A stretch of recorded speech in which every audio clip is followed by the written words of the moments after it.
What the heck is going on in the stock market, guys? Welcome back. I'm your everyday average investor here to help you make money in the stock and crypto market. If you like money and like stocks, make sure to hit that subscribe. I'm here to tell you guys what the heck is going on in the stock market and what you guys should do. So let's go ahead and roll that intro.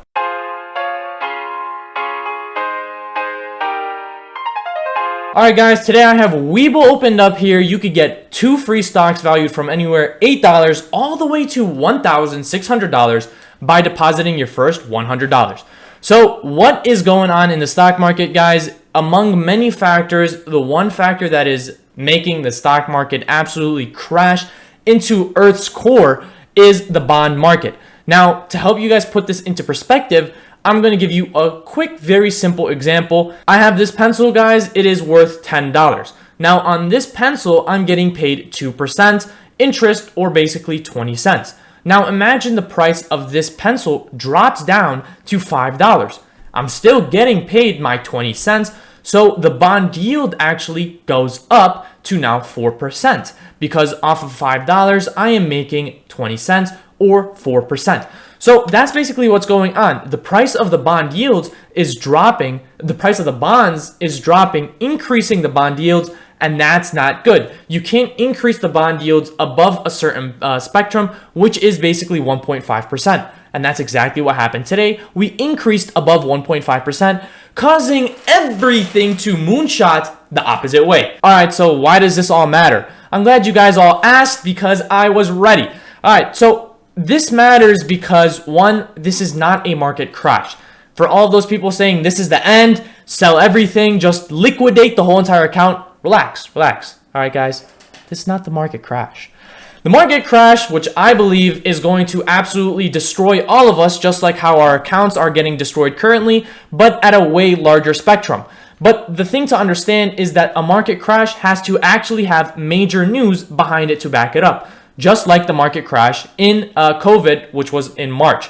Now, what are the signs for the market crash? I'll make sure to put that in the description below because I've talked about it actually in 2 separate videos, so make sure to go check out my other videos and I'll link those in the description below. But basically, this is a correction. We are just having a minor pullback because we have been rallying for so long.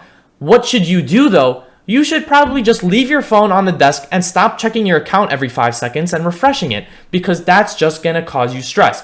Now, I do want to show you guys a quick little chart that gave me peace and sense of mind. So let's go to the chart. All right, so we have the chart opened up here now. This chart might not make any sense at all, but that's why I'm here to explain it for you. Now, this is basically just saying the hypothetical growth if you invested $10,000 all the way back in 1980 in the S&P 500.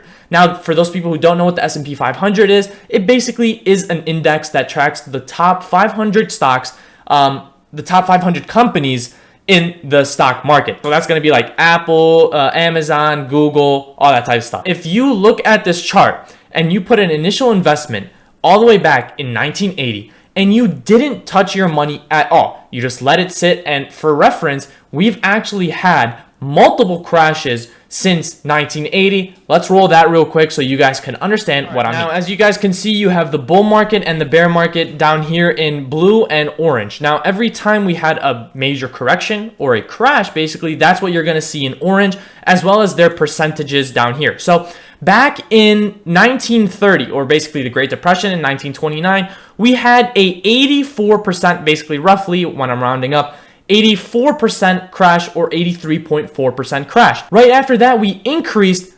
815%. Looking at the other crashes, you had a 21% followed by 935% gain, a 22% followed by 143% gain, another 29% loss followed by a 75% gain. That wasn't as strong, but no worries, you still had a higher gain than a crash, and you guys understand what I'm saying and trying to get at. So let's go back to the chart that I initially had up. Okay, so why is this relevant? Because as I said, if you would have sold everything and never gotten back in or tried to time the market, you might have possibly missed the most important days in the stock market. And this is exactly what this chart by Fidelity is trying to show you.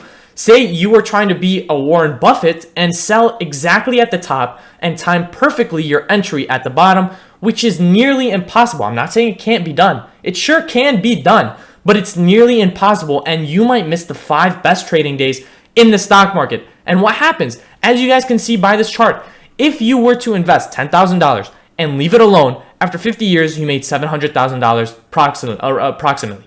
Now, if you sold off of these crashes and you missed the 5 best trading days, that's only 5 days, guys. That's like, just comprehend that. That's only 5 trading days. You missed out on an additional $265,000 just because you missed the 5 best trading days, and so on and so forth. If you missed the best 10 days, you missed out on $384,000. The 30 days, you missed out on $581,000. If you missed out on the best 50 days in the stock market, you missed out on basically $650,000 approximately. What I'm trying to get at is the best thing to do in a crash, or even when we have a correction like this, is not to trade emotionally, but to trade fundamentally. The best thing that you could possibly do in these crashes is to just keep adding more. And if you don't have any money to keep adding more, then just don't sell. Once again, this is not financial advice. This is my opinion. But as you guys can see, if you missed out on the 5 best trading days, you basically missed out on more than $200,000 in gains if you had an initial investment of $10,000 back in 1980. So that's what I'm trying to get at, is that sure, it can be very difficult to look at your portfolio and see that you're down $1,000 or even $10,000. But what you have to understand that every time we've had a major crash, we've bounced back and rallied by at least 3-fold. So you don't want to miss out on that 3-fold gain just because you sold out. Obviously, penny stocks aren't a stock that you could hold or should hold for a long period of time.